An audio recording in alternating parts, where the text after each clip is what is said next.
जय श्री हरि। आज बात करते हैं गणेश चतुर्थी की, लंबोदर संकष्टी चतुर्थी की, माघ चतुर्थी की, तिलकुट चतुर्थी की और गणेश चतुर्थी महापर्व की।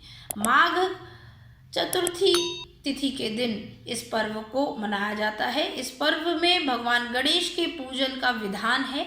लोग पूरे दिन निर्जला व्रत रहते हैं। शाम को भगवान गणेश का पूजन कर चंद्रदेव को दूध का अर्घ अर्पित करने के बाद अपने व्रत को संपन्न करते हैं।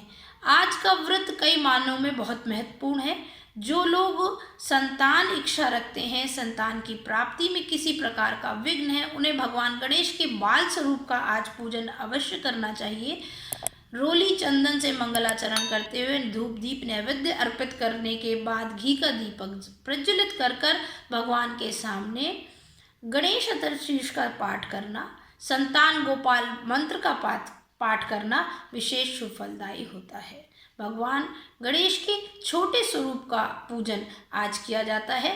अगर आप पूजन कर सकते हो तो वह स्वरूप घर में लाएं या उस स्वरूप का पूजन करें जब बाल स्वरूप गणेश भगवान माँ पार्वती की गोदी में विराजमान है। इस भावना को अपने अंदर एकाग्रचित्त कर कि जिस तरह से माँ पार्वती भगवान गणेश को अपनी गोद में बैठाए हैं, आपको भी वैसे ही संतान की प्राप्ति हो और आप भी संतान सुख को भोग सके।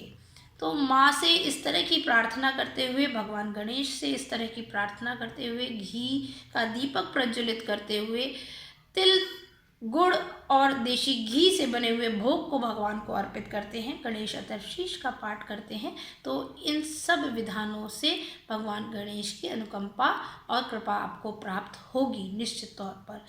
जो वर्ग अध्ययन में लगा हुआ है उसके लिए भी ये दिन विशेष शुभ फलदायी है। भगवान गणेश बुद्धि के द्योतक हैं, बुद्धि के देवता हैं। कुशाग्र बुद्धि और तीव्र बुद्धि से अगर हम अपने जीवन पथ पर आगे बढ़ेंगे तो निश्चित तौर से सफलता प्राप्त कर पाएंगे।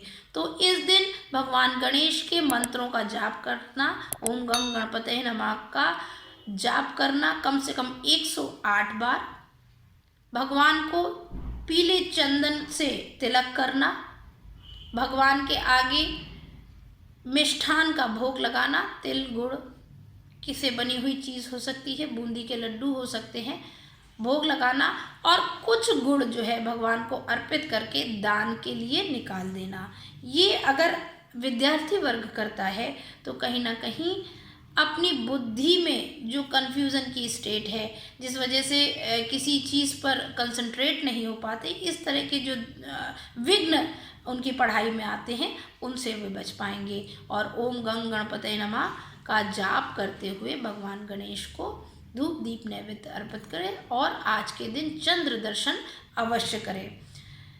ज्योतिष दृष्टिकोण से अगर देखा जाए तो भगवान गणेश के पूजन से आप बुध ग्रह को भी जो है वो प्रबल करते हैं। तो जन्म पत्रिका में अगर किसी भी प्रकार के बुध से, केतु ग्रह से रिलेटेड संबंधित अगर कोई दोष है, कोई योग है, तो उसके निवारण हेतु भी आपको आज के दिन गणेश चतुर्थी का पाठ करना चाहिए। भगवान गणेश के मंत्रों का जाप करना चाहिए। संकल्पित होकर भगवान गणेश का पूजन अवश्य करना चाहिए पीले चंदन से।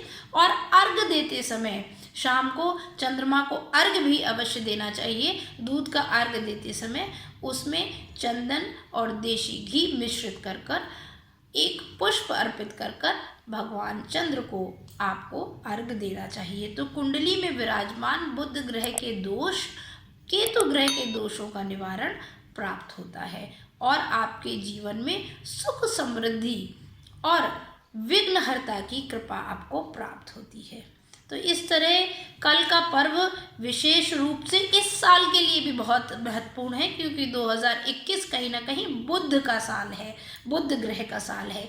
पूरे साल बुध आदित्य योग हमारे साथ चलेगा। तो आज के दिन का विशेष लाभ उठाते हुए भगवान गणेश के पूजन का कोई ना कोई विधान आज आप अवश्य करें अपनी सहूलियत के अनुसार, क्योंकि भगवान भाव के भूखे हैं और अगर आप भाव अपने अर्पित करने में सक्षम हो जाते हैं, विशेषकर चतुर्थी तिथि के दिन, माघ चतुर्थी के दिन, तो वो बहुत शुभ फलदायी रहेगा और हर तरह के ग्रह दोषों से, हर तरह के विघ्न बाधाओं से भगवान गणेश आपकी रक्षा करेंगे और आपको यश, कीर्ति, सम्मान के पथ पर आगे प्रशस्त करेंगे। इसी कामना के साथ भगवान गणेश के इस पर्व की विशेष बधाई आप सभी को। आपके लिए भगवान गणेश की कृपा, अनुकंपा यूं ही आगे मार्ग प्रशस्त करती रहे। जय श्री हरि।